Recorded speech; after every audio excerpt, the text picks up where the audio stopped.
Hey guys, this is the guys from Fundamentum. You got Hunter, this is Darby, this is Jacob. And we have a special guest tonight. A special guest. Would you like to introduce him? Our special guest tonight, man, is a guy that means a lot to me, you know, personally and dear to my heart. But his name is Darren Stolte. He's a guy that I had grown up playing music together. First drummer I ever played with. You know, for sure.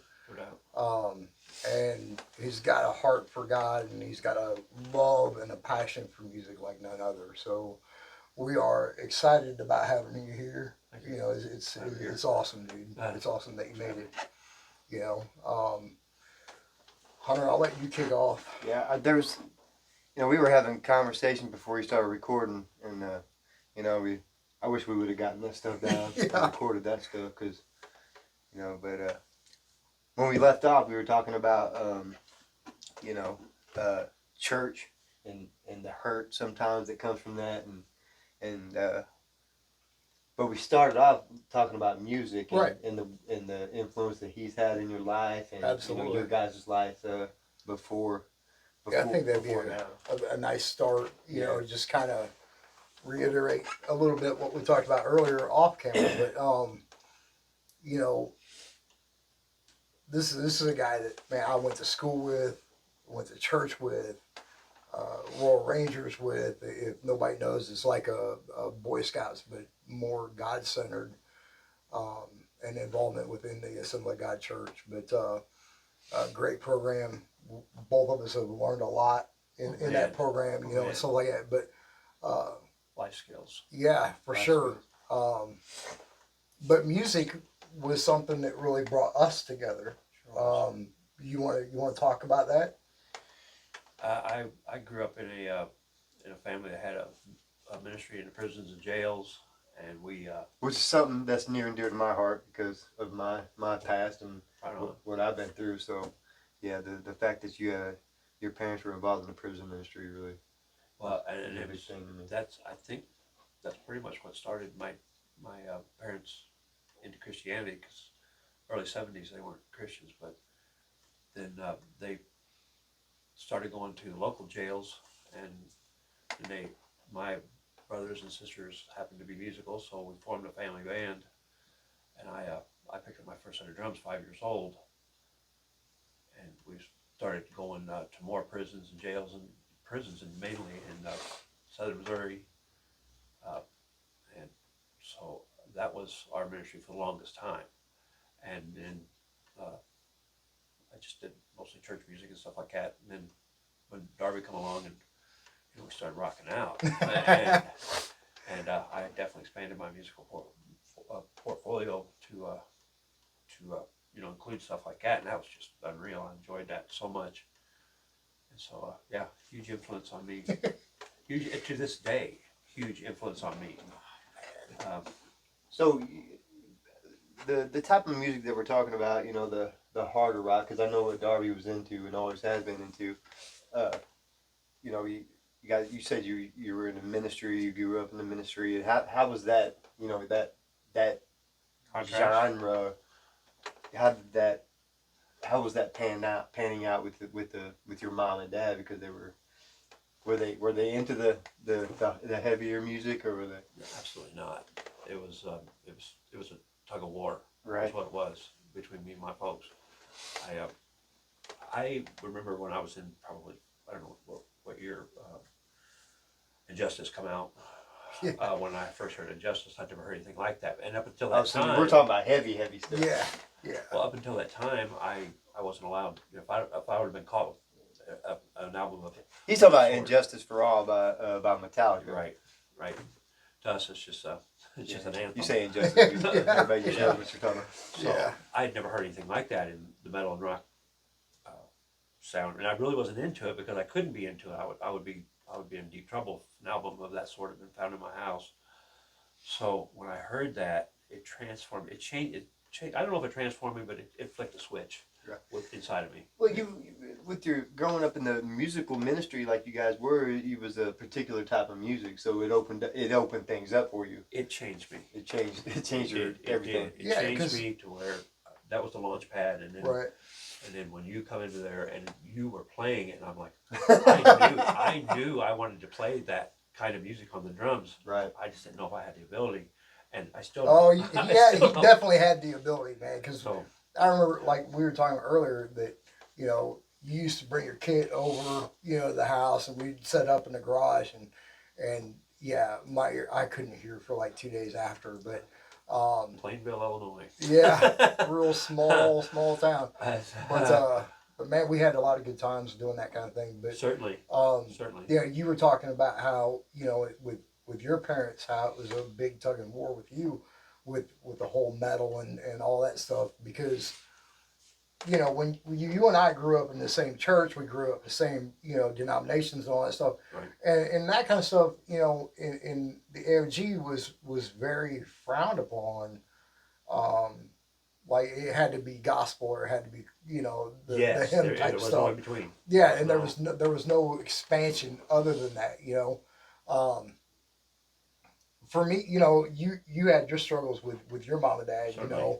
For me, it was more my dad than it was my mom. Interesting. My mom, she was like, I had told this story on the last podcast, but mom was more open to it, but just on a secrecy level. Right.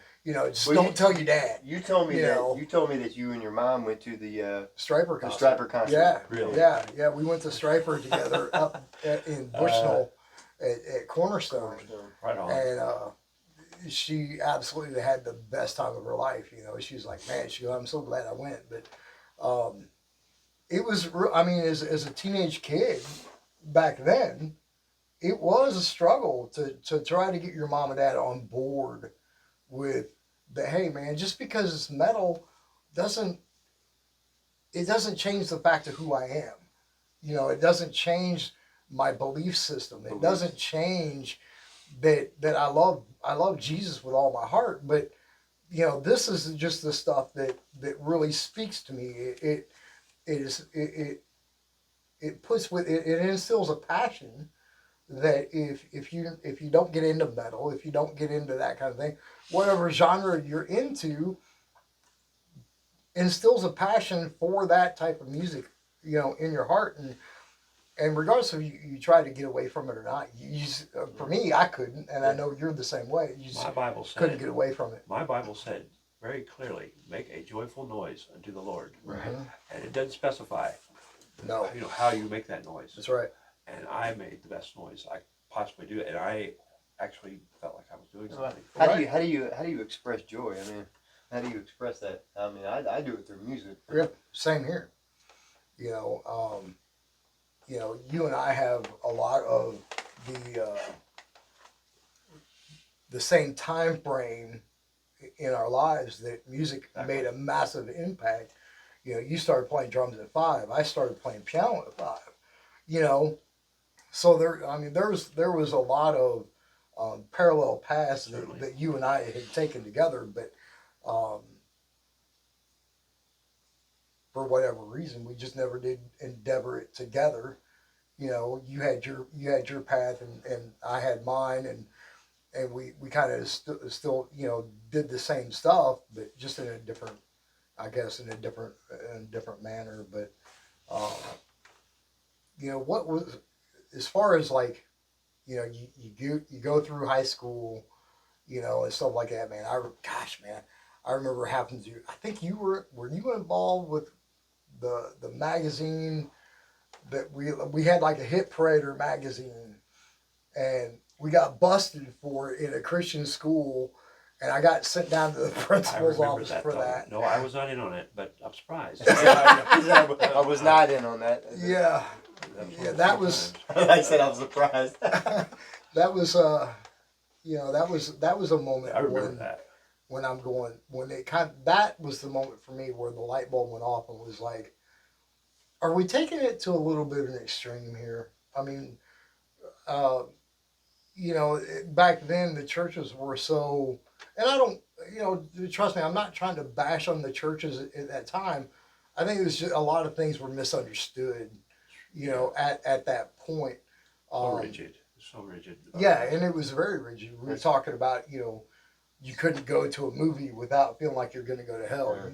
You couldn't go to a dance without feeling like you're going to go to hell. Right. And all that stuff, and it's just like, man, but what were we talking about? What was the it was about fear, and it was about instilling, controlling by fear. That's Right. what we were talking about, controlling Right. people by fear, and so it's just been one of those things, man, where as young adults, you gotta, you may not take the same path that your mom and dad took, obviously. You're forging your own path in life, and trying to do the best thing that you can do and still glorify God doing it. For me, and you as well, Hunter as well, and Jacob as well, is that we all found that path of metal, and you found it with punk and metal and hip hop and Right. whatever, where Jacob, he was the whole metal scene, and he goes off on different genres as well. But like you said, making a joyful noise unto the Lord, and it's not about, that looks like hymn music. That's where, or that's a, whatever. That's a very accurate word, or accurate term. Looks like, the appearance of, and I don't necessarily subscribe to that. I said earlier, God sees what's in your heart. He knows what's in your heart. He knows where your heart is. He knows what your intentions are. And I never had intentions to just do my own thing and go without His guidance. I would rather make that joyful noise unto the Lord, and worship Him the way I feel so compelled to do, because each one of our relationships are not Pentecostal. They're not Right. Assembly of God. They're personal. They're Right. personal relationships with God. Absolutely. And God has a way. God has a very, very that's a good point, because you're right. I don't have a Lutheran relationship with God. Right. I just, It's a personal. Everything is personal. So that's kind of that's a good point. that's kind of where we were as kids, growing up and stuff like that. So if you stepped outside the church for any amount of anything, you could be shunned. I mean, oh yeah, literally for sure. shunned. Yeah. Shunned by just the style of music you listen to. But my intent was always to glorify God, not me. Right. Not me, and Yeah. not the church. It's never been a spotlight on me. It's always been a spotlight on God. But yeah. So you were talking about 5 years old starting to play drums and stuff like that. So we'll kind of shift gears a little bit, maybe get a little lighter. But first kick, do you remember? Yeah, it had. It was a little bitty one of the little bitty ones from dollar store, I guess, back then. Whatever our dollar store was, TG&Y or something. That had just. I got it for Christmas one year. I was probably, I don't know, a week before I busted all the heads out of it. Yeah. Yeah. And it had little tinny cymbals, and then my mom bought me an actual set. It was a Ruther, which they had come out in the 70s, I guess, and it was the what would it be compared to today? Certainly not some of the higher houses like Tamlin and Drum Workshop. But anyway, I played that Ruther. I mean, I would carry it to every prison we go to, every jail we go to. I'd carry that little set. You carried your whole kit? Yes, sir. Really? Yes, sir. Oh, This is like a little 5-piece kit. It was a little 5-piece, and then back then it was the I think it was Neil Peart who started. We had to have these sets of cathedrals, Yeah. literally cathedrals around us, Yeah. and that's what we wanted back in the '80s. And I'll tell you, that got to be a hassle. Yeah. Everywhere Yeah. you move, Listen, Yeah, man. for a traveling drummer, that is not the ideal kit. no, it certainly is not. And I mean, and a drummer, you like your drums, and you like them the way you want them. And if a piece is missing during practice or a show like that, boy, you feel it. Yeah. You really feel it. Right. And so I dig these sets nowadays. Minimal, less is better. Yeah. And it more emphasis on the drummer. You can do instead of- more with so, you can do more with Technique less. Whatever, and so I when think- did you move up to your Tama? when Because that's I the heard, set that I remember. when I saw Lars Ulrich playing Tama. Lars Ulrich, buddy. Somebody's got to say something nice about the guy. I said somebody's got to say something nice about the guy. But I tell you, he was the first drummer I ever saw that employed the double bass the way he did. He's me too, man. And Me too, I for sure. was so impressed with that because back then you'd see double bass sets, Yeah. but Nobody ever played no it. application. To what But you they could were hear it in doing. the music. Looked nice. Right. And then, And yeah. then when I heard all the stuff he was doing on his feet, not just double bass patterns, but just the fills and the triplets and stuff like that, I was like, I can do that. I know I can do that, and that's why I set to work doing was. Yeah. Me too. I bought my first Tama. It was a 6-piece Tama with double bass, 2 centers, and two small toms, and then 4 tom. And I did not know what I was doing. 2 bass drums at all. It was a real transition to do that because I had been taught up to that point that what do you need 2 bass drums for? You got 1 bass drum, and then I finally figured out it's a matter of physics. Right. You can't do on 1 what you can do on 2. Yeah. And so what they're doing nowadays, my gosh, they're insane. The speed The speed. just unreal. The unreal. foot patterns. Because Jacob plays drums too. He's a really good drummer, and he's got a different foot pattern than I do. The way that he plays is different. I think Jacob kind of does a swooping pattern, and I, It's kind of like there's step a back. step. Yeah, yeah. And there's a pattern now where they get a stroke out of down Yeah, yeah. and The up, heel. down, Double up. stroke. Yeah, hitting the heel on that ball. and you just and they I've expand given it a the shot. speed. I can't do it. Me neither. Not yet. I'm Me giving neither. it a We shot didn't even- though. We didn't even I think continue that to way. work.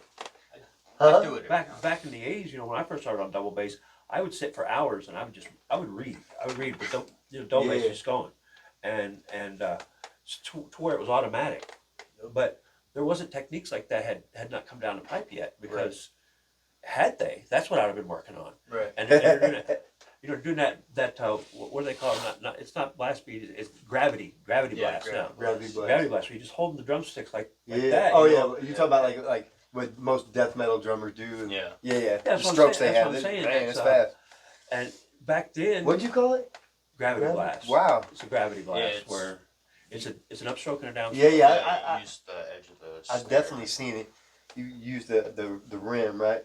Yeah. Not necessarily. It's just when you come down and when you come down with gravity on its own, Uh-huh. and then when you come up, you're holding the stick like Sure, here. sure. When you come up, the back of the stick hits your palm Uh-huh. and will cause a second stroke on the way up. It's almost So, like those notes. Yeah, it goes like So as you're coming up and down, you're getting an extra hit where Right, you wouldn't right, have had one before. And they're doing the same thing on their feet Right. now. And Yeah, the drummers now are so fast and so crazy, man. yeah, so I was wondering back in the '80s and '90s, well, where is this going to go? Where else can we take this? You see now, right? Yeah, yes, Well, sir. it's kind of like, with us and guitar players, man. It's like, back then, you had your guys, you had your Eddies and Joe Satriani, and Ingve and all those guys, Steve Vai. Steve Vai. and Satriani. now, man, you got, guys like they're in the band of Polyphia and Oh, all that stuff, man. It's just like, these guys take shredding to a whole nother level. Yeah. It's no longer just a little scale run about as fast as you could run it. Now it's a completely different scenario. It's a different world. I was mind blown the first time I heard the song by Polyphia called "Goat." Man, it blew my mind. Man. Right, yeah. These kids are doing it, and the bass and everything just goes And they're perfectly. young. And they're so young. These kids are incredible. It's like, my man. gosh, man, and we were talking earlier, and it's kind of like with Jacob, Jacob is going to be turning 21 here in a couple days, and here I am sitting at 52, and the styles and the signatures that we all put on our instruments, the way that you would play drums, the way that Hunter plays, and the way that he plays drums, but guitar players are the same way. There's a different signature to everything.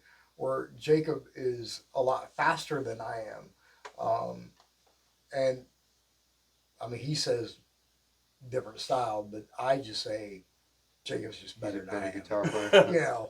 But it's that whole, again, the influences that we have allowed to come in and influence and be a mentor to our playing, because that's what it is, right? I mean, we allow different genres and different things to come in and influence, but those influences become mentors.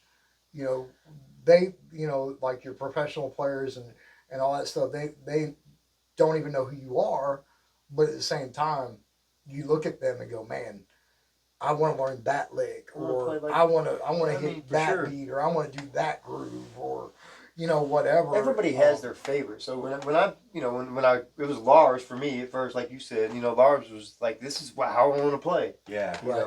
And so that influenced me. That model, that was the model for my drumming back then. That's how I wanted to play, and that's what I was shooting for. Right. But the more music I started hearing, I just kept adding, and just keep adding, just keep adding. For sure. So, Yeah, you were talking about influence. That's what brought that. So,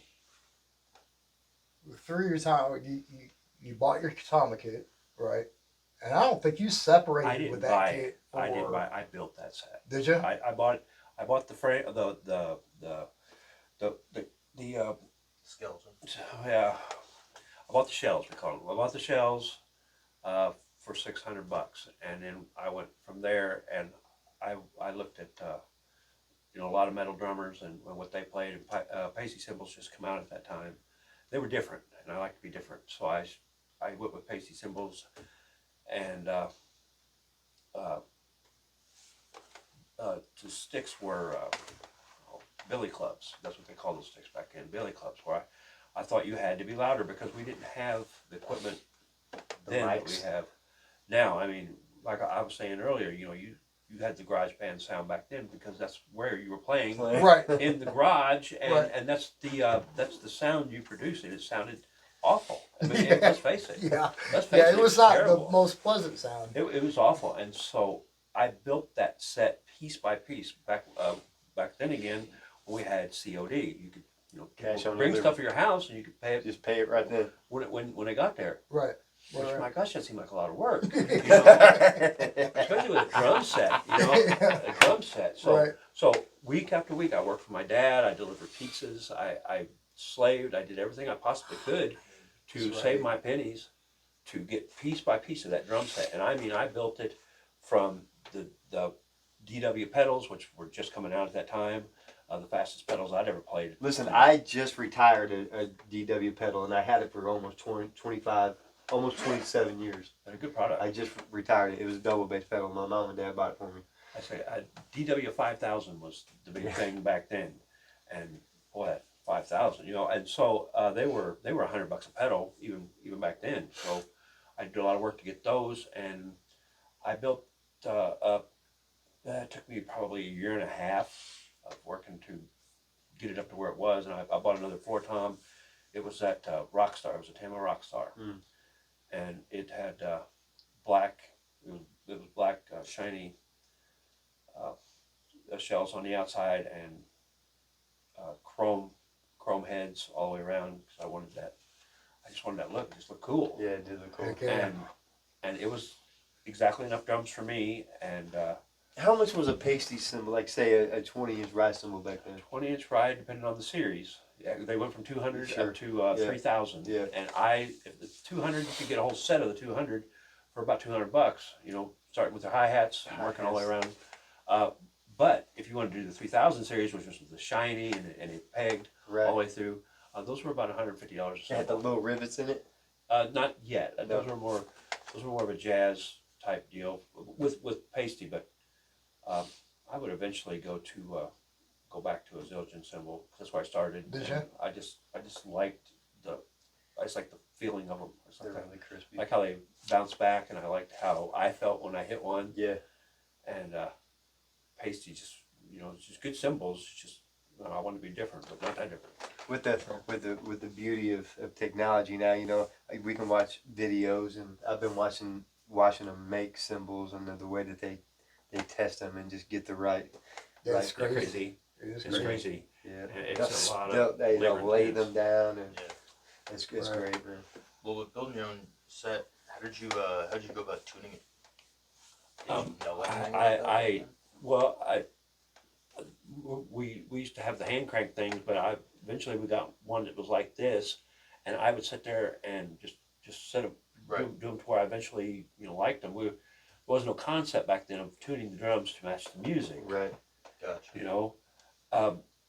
Or I wouldn't tune with the guitarist because that wasn't in our brain. It wasn't in mine. No, It was me neither. It was, and it would be a lot of work to have to do that every. Sure. You know. Sure. And eventually, maybe I would have got there. If that's where we were going with the music, sort of a Dream Theater-esque type. If we was doing that, if I could ever play like Portnoy, I would, I could see where they'd do it. Yeah. But other than that, I just tuned them with a nice bounce back where I liked them. I Right. definitely did not like any kind of tingy or anything like that. I liked, A little lower. yeah, and stop right where I want it. Yeah. Stop that tone right where I want it. And I used Evans heads that were oil filled back then. That was another new thing. A lot of the innovations come around the 80s with the hair metal Right. genre, Yeah. Striper days, Yep. and who I still really admire. Yeah. Got me into Striper. Yep. We were watching some Striper videos a couple months They ago. were just cool, Yeah. They were cool and good. And good Yeah, play. They were very great good. players, man. They were probably, up until that point, well, up until now, but when I was listening to, when I started getting into, Soldiers Under Command and that sort of thing, man, they were probably one of the tightest live bands I've ever heard. 100%. These guys were just, spot on tight. And then a couple weeks ago, went to see Metallica, and that put it on a whole new level. Right on, bud. You know, Right on. a band that was as tight as they were, it's just incredible. As a musician, you always want to be tight, within the group and stuff like that. Metallica, those guys, man, straight up, the best concert I ever went to. Tight. You shoot to it. Me and Jacob and then my other son Brandon, he went, and we went up there. We caught the Friday show and then we caught the Sunday show. Oh, you watched that concert twice? 2 days. Wow. 2 days, Well, no 2 days. repeat. Yeah, no repeat. Yeah, it was a songs no on either repeat show. weekend. Yeah, no It was 2 repeats. shows. So they played different songs. Yeah. Oh, Right. wow. Both did. Yeah. Okay. Wow. There was How many 30, different- how many songs? 32 songs in that weekend. Yeah. Did you sit in the same place each Yes. time? Yeah. So I noticed you're like kind of back from the front, but from the front of the you was Right. facing them. Oh yeah, because it was in a round, so their stage was circular, so they would just, I think Lars had five drum Yeah. sets. Or- That would when he would get done with one section of the stage, it would go down. He'd walk around to the next one would raise up from the Really? floor, and he'd just be right on it, Go online, watch that. But That sounds cool. it was way cool. Man, Lars has been Um, mentioned a whole lot in the last hour.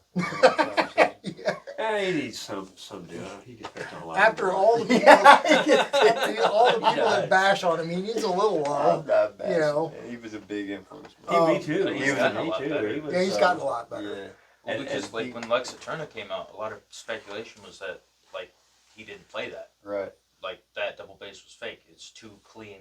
It's like Triggers perfectly. got Yeah. you. Right. And then he starts playing it live, people are exactly how like, it is on the wait, record. he did play it that Yeah. way, you know. I'm not hating on Lars, man.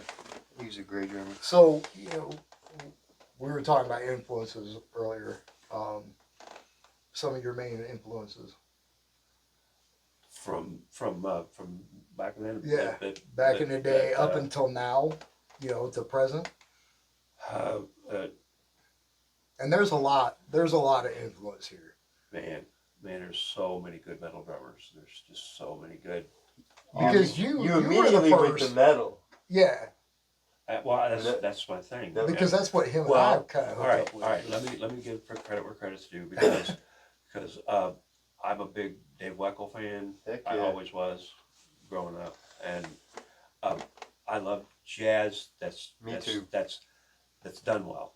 I mean, you can really put me to sleep with some of it, but I love jazz. It's well done, thoughtful, and keeps the listener in mind. I don't want to hear jazz just for the sake that it's jazz. Right. Impress me.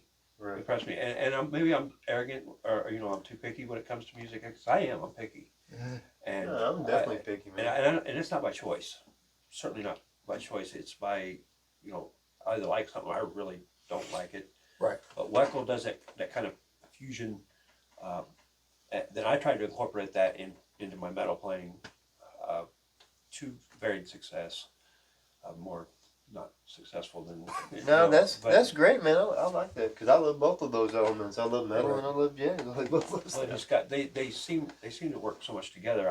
I think that Bach or Beethoven was alive today, they'd be metal musicians. It's just my opinion. Yeah, but, for sure. Well, I think but jazz and metal are the only two genres that make full use of a drum kit. I mean, really. you're right. You're right, and do it well. Yeah. And do it well. That's an excellent point. As far as drummers, when Portnoy came out, I was totally blown away because there was another. When Dream Theater come out, there was another band that you hadn't heard anything like it. Right. Man, I'm telling you. Yeah, when I heard images and words, I was working in Houston, Texas, and Pull Me Under come on the radio, Mm-hmm. and I almost stopped the car. Who is this? Right. Who is this? And Yeah. all I knew was lyrics from the song, and I went to the next music store, the next mall, and I went in and was telling this girl the words. You have anything like this? Oh, Dream Theater, that's the name of it. So we were buying that, and I just absorbed that album. Right. And Portnoy's playing because it was unprecedented. Mm-hmm. It was unreal. And every member of that band also It's the same, complimented same each other. caliber, right? But see, I remember. You guys been all alive. Right, but I remember when Same caliber. you and I were hanging out and I would go over to your house and man, we'd jam and stuff like that. I remember the one guy that always kept coming up was Tommy Aldridge. Oh yeah, Tommy Aldridge from Whitesnake. Yeah. Whitesnake. Yep. Well, that's when I would go to the music stores here locally. They was somewhat limited in their tutorials because there wasn't no internet back then. Right, right. Right. And so We didn't have the cell phones. We didn't have any. no. I mean, You if know? you wanted to learn to play metal drums, you watched it on TV or MTV back Yeah. then. The You went- Handbangers Ball. And, You went and spent $10-12 on one of those tapes that was this long. Yeah. Or you got a tutorial at the music store. And Tommy Aldridge was the only one that happened to have at that music store down here at Quincy School of Music. Right. And I took it home, and he was double bass technique. And I learned a lot from him doing that. But he was an animal, man. Certainly I was. mean, when you Certainly was. really started to watch Tommy Aldridge play, and when he would just throw the sticks, and it was just all by hand. It was just Showman. he was a He beast. was a man. showman. Yeah, he was. He was a You know. showman. And I would lose sticks every time I tried to do fancy stuff, and I just couldn't do it. Right. I couldn't concentrate on both at the same time. I'd stay on time. I'm not an acrobat. Right, right. I'm just. I'm doing as good as I can just Right. to hold the sticks. Yeah. Yep. And so yeah, that I mean how our inspirations and the things that inspire us has changed over the years is a lot. I mean, you stop and think about the way that we started off with metal, and the versions that we had available to us at that time through metal. Now, all the other bands that have come out now, my gosh, man, I sit and I listen to these guys. I'm going. They continue to inspire me to play. It's not like, you listen to these guys that, like today, I sit down and I listen to the new Theocracy album and listening to their guitar player and stuff, man. I was like, he was listening to Ginger when he picked me up from work today. and I did listen to Ginger when he picked up. Check it out. But they're way good. But just hearing, different styles, the drums and the guitar styles and the way they play it's inspiring. To us older guys, it's inspiring for us to keep plugging away and to keep playing, to drive us a little bit farther. For you guys that are, in your 20s and stuff like that, man, just think about what you have to look forward to 5 years from now. Right. What those guys are going to bring to the table 5 years from now. It's going to be incredible. I think it's a great time for metal and all that stuff. We had talked about it in the last podcast just a little bit, but our calling, what we feel like God is really the direction that He's putting us in, and the direction that He's pointing us to is through the metal genre, because people need to know Jesus, even if it's not Jesus culture, if it's not,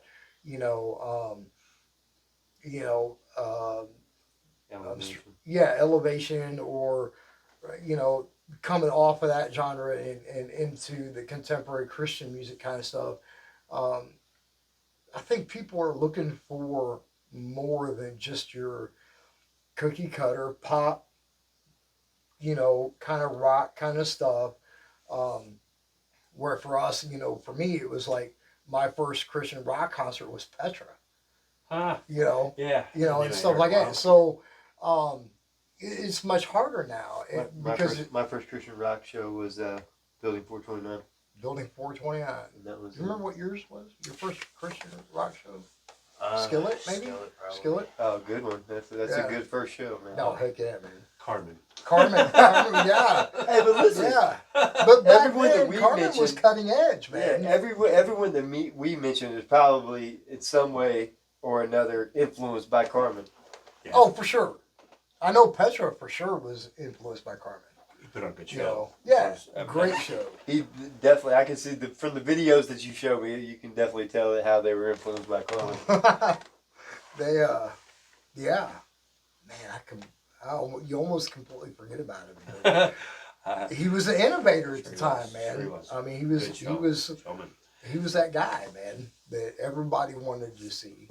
The girls loved him because, well, he's tall, dark, and handsome. yeah, he's that Italian dude. I didn't realize that at the time.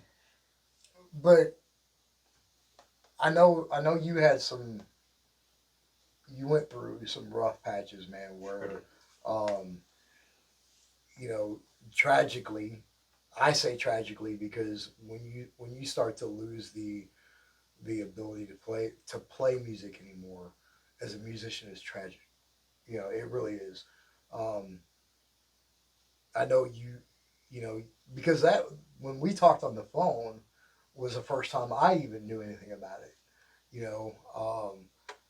And how when you went to sell the Tamas and all that stuff, how heartbroken you were, over that. Can you share that? Well, I didn't want to play drums for the sake of playing drums. I wanted to play metal drums because you like what you like, right? And you can't. Yeah, there wasn't no changing that. I couldn't transform my playing to something else because I just wanted to play drums. No matter what, I got to play drums. That wasn't it. My heart wanted to play, not because of what I saw. That influenced me because it's what I wanted to do. It was what I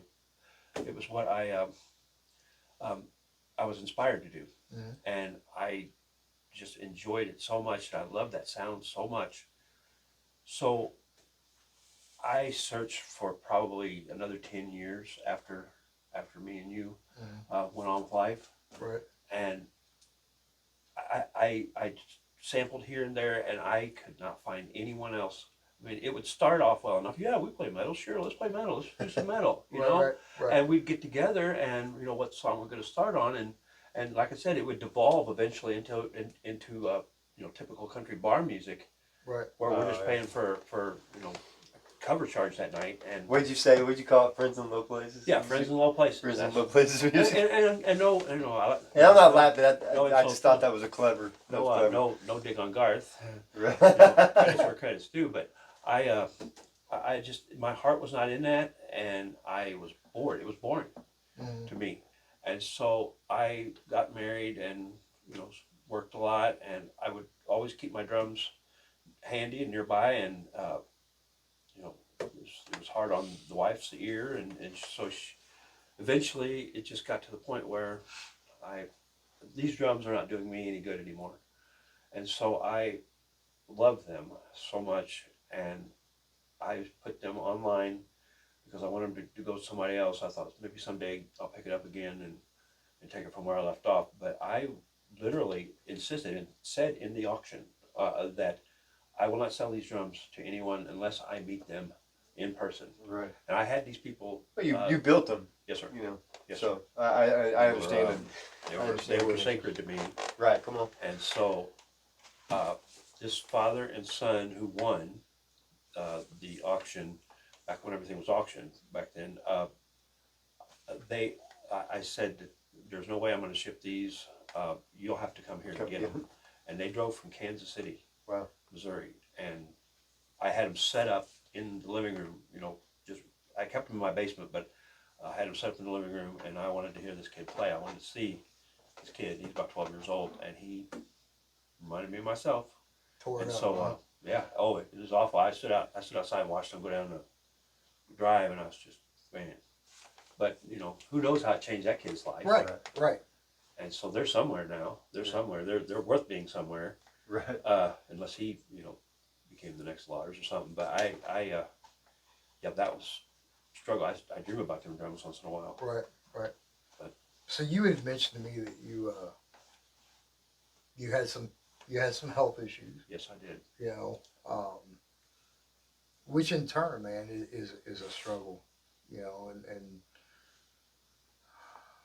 it becomes a point in time in your life where you're like, man, you know, the health issues have kind of taken what was my passion and my desire of my life. It was taken from me, you know, and it can be a brutal time, man, you know, in somebody's life that your passion and your love all of a sudden due to a health reason is completely stripped away from you.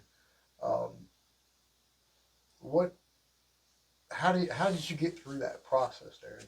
You know, It was. I think I searched for other musicians that I could aspire to, and boy, I found them. You know, since the dawn of the internet, it's really been. Man, can you imagine if we'd had the internet back then? oh my gosh. But you know, because back when we was coming up, you would waste $10 or $12 on a tape that I don't know how many I threw out between Quincy and Plainville. Oh yeah, for sure, hundreds. From the first song. We call them window material. Yeah. And out they'd go. Or you would throw them in your cassette player in your car, and your car would eat it. and you're trying to eject it. And you got this, 5 miles of cassette tape that you're dragging out of the thing. So yeah, the struggle was real. If it was a good tape, then then you were mad. Become quite a surgeon, Right? And learn how to do that. But I don't know that I've ever got over it. I don't know that I ever will. Yeah. I can't. I can't say that I want to get over it. Right. Because I would love to sit down again sometime and just live the memories again. But these drummers now kind of make you just sit down and shut up. They do. And but at the same time, like we were talking about before, it's who you are. you know, even though you have the influences and those people that inspire you to move on, you're still you, regardless of if in your head you want to change that, or man, I want to play like Satriani, or you want to play like Tommy Aldridge, or you want to play like, you know, Portnoy, you want to play like whoever. But the fact of the matter is, man, is that we are who we are, and we play the way that we play. Um, and once we get to that point where we are comfortable, and we realize this is who I am, this is how I play, this is my signature. And once you get to that point, I believe that, man, you know, yeah, they're great inspirations and they're great assets to have in music and all that stuff, but we begin to be very happy with who we are and how we play. Like ourselves. Yeah. That's You know, that's a great point, dude. Like you like yourself. I like myself. I for a lot of years did not. Um, I didn't realize that. You know, I didn't realize wasn't happy with who I was, but it would be. I didn't necessarily feel the need to contribute to the musical world, but I knew what I wanted to do, and the frustration of being around here, and maybe I just didn't know the right crowd, obviously, but I couldn't find anyone who I'm not saying is good, because I wasn't by any stretch of the imagination. I was just a metal drummer. That's what I wanted to do. And back then, we did, you know, you were shunned in a lot of ways for playing, you know, thinking of listening to that kind of music. Or I don't know how many times I would pull up to gas stations and have strangers come up to me and tell me, turn that down. You know, turn that stuff down. And that was back before everybody comes to the gas station with rap. I don't see anybody, you know, jumping on them. But right. But anyway, I could not find anyone with that same drive, that same level of Intensity. playing that kind of music where we didn't care what people thought. We didn't care if we ever was paid for that. I just wanted somebody like you to jam with that same vision of jamming. And, Right. And so I never found them. I didn't find anybody close like we were. Right. Who could push the limit. And man, we used to push each other. Yeah. Let's see if we can get that louder. Let's see if we can get that faster. If we can get that harder. Let's change that part. And we're gonna outdo these guys we hear. and so and I mean extremists, musical extremists. And so this area is more famous for its cornfields than it is for its metal drummers. For sure. And so yep. it just seemed futile after a while to keep doing it, because you know you know, if you're doing it by yourself every day in the house, nobody's listening except for yourself, except for yourself, and you're more annoying, you know, to your wife or to your kids or to the neighbors, or you know, the livestock. You know, who knows? Right. But yeah, it just kind of faded out. Not in my heart, but in my life, of its own volition. You know, you got to doing the adult thing and working all the time. I did. I get it, me too. Man. And it's just responsibility thing. But we'd all wanted to like to have been rock stars. Oh yeah, for sure. Well, it's interesting because a lot of the stuff that you're talking about is like stuff that I've been going through and stuff. It's like, yeah, there's no one in this area that is cares at all about any type of music that is not mainstream or country or something like that, and no one has the drive that I know I do, and it just doesn't seem to mean anything anymore. Yeah, it's like, you know, everybody there at some point in time, one band or another had to be the pioneer. Sure. Right? Sure. So like Petra was the pioneer for Christian rock music. Yes, they were. Okay. And then another band stepped up, and I'm sure it was a scary time for them. They stepped up and goes, okay, but you guys are going to do this. We're going to take that torch and we're going to move it to the next level. You know what I'm saying? So I think even though that the metal scene is not as big here as it is in a bigger city or wherever, um, as musicians that we have a little bit different approach to um, the metal music than what some of these other guys that are doing it now here in town do. It's funny you say that because we weren't initially from the jump playing heavy metal music.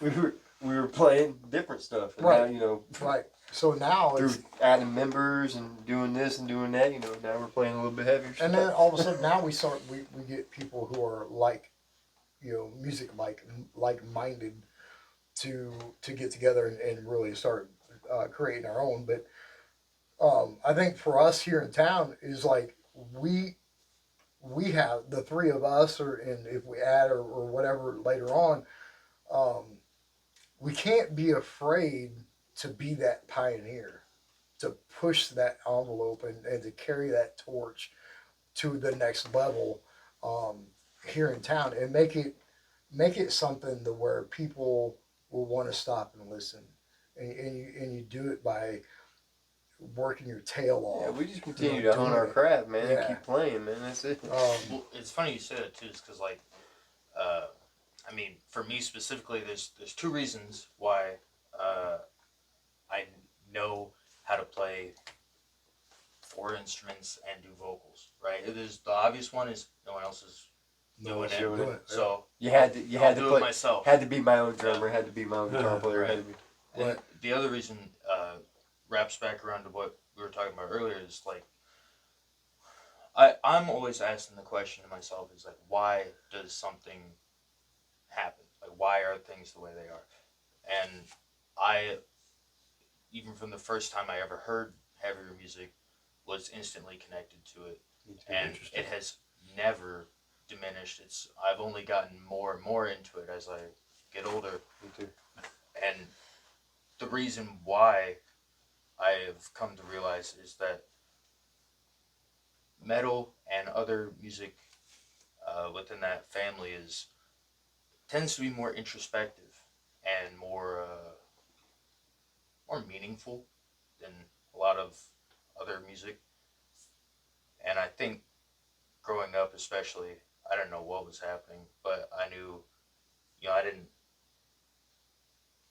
didn't have the best thoughts about myself for a long time, and I got a lot of the anger and the self-loathing out through music, and Nice. that's Nice. the main reason I play music is if that's happened to me, Right. I know it can happen to someone else.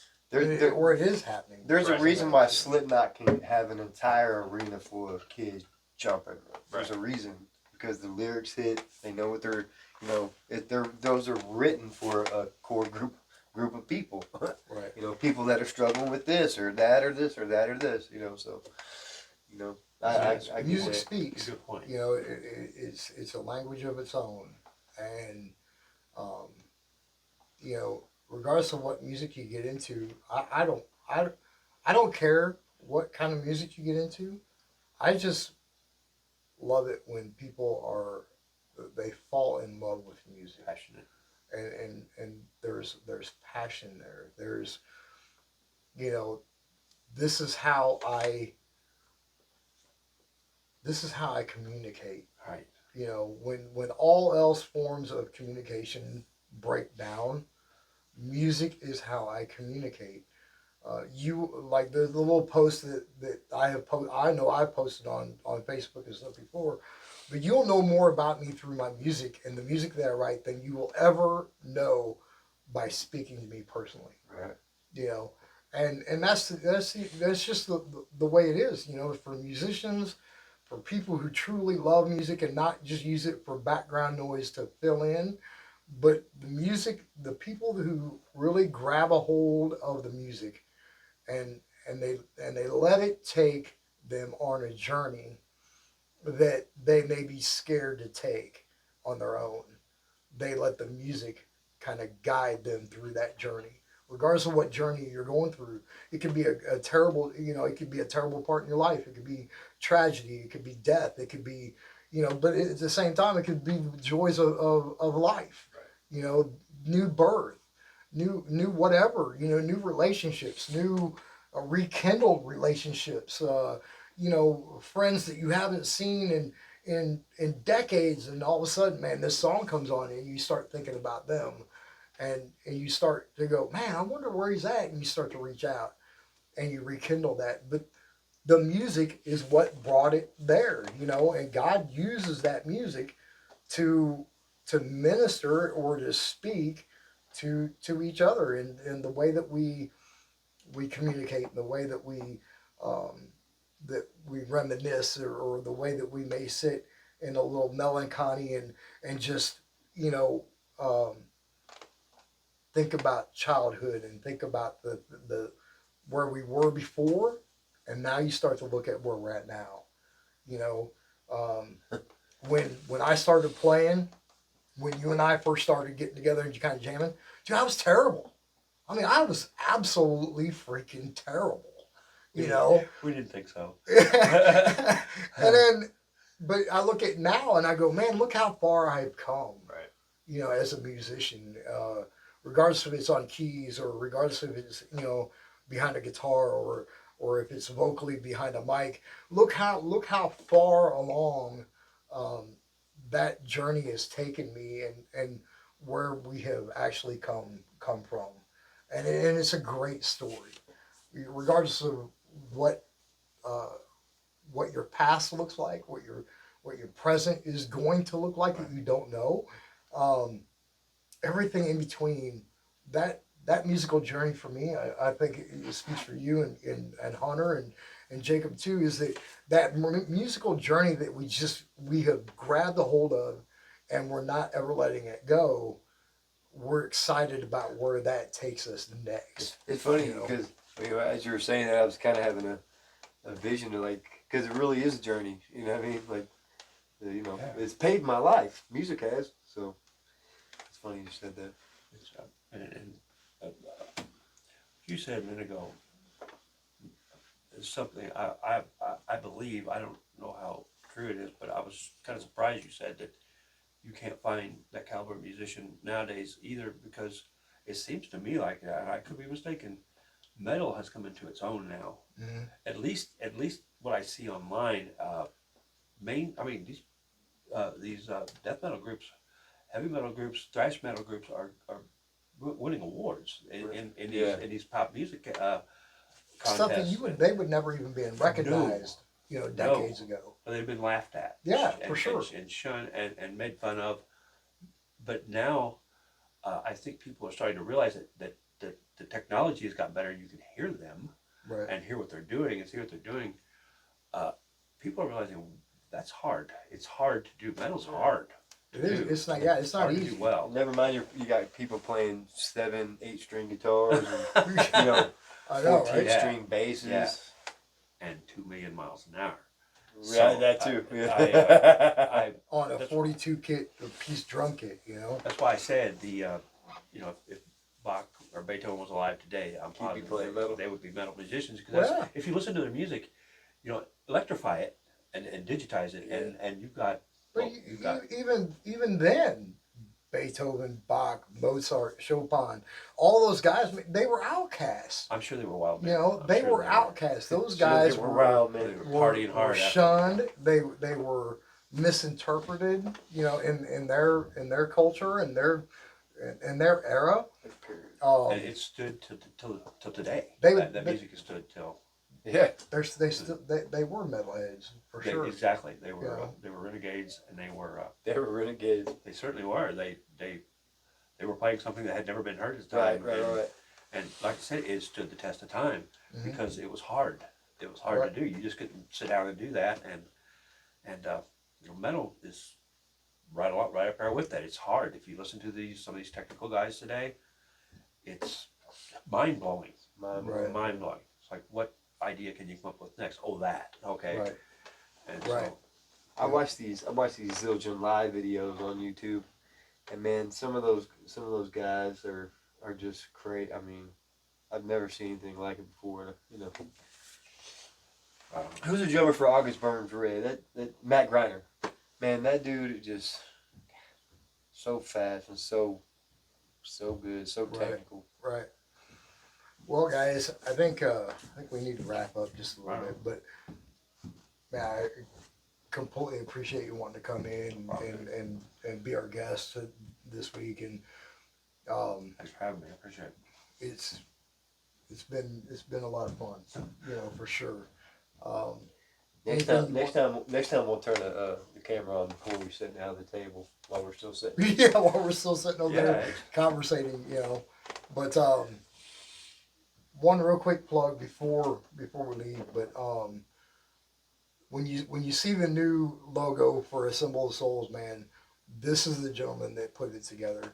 This is the guy that said, "Hey, man, you know, I've been thinking about you. This is something I come up with." And they shot it to me, and then I think all three of us just fell in love with it. So thank you for that. Yeah, we appreciate it. Thank you for the support. We truly appreciate it, man. And as far as I'm concerned, I think I can speak for these two guys too. But as far as I'm concerned, man, you're our digital guy. Okay. You know, so anytime that we need something done, as far as logo goes or bumps in the podcast or whatever. Video work You too.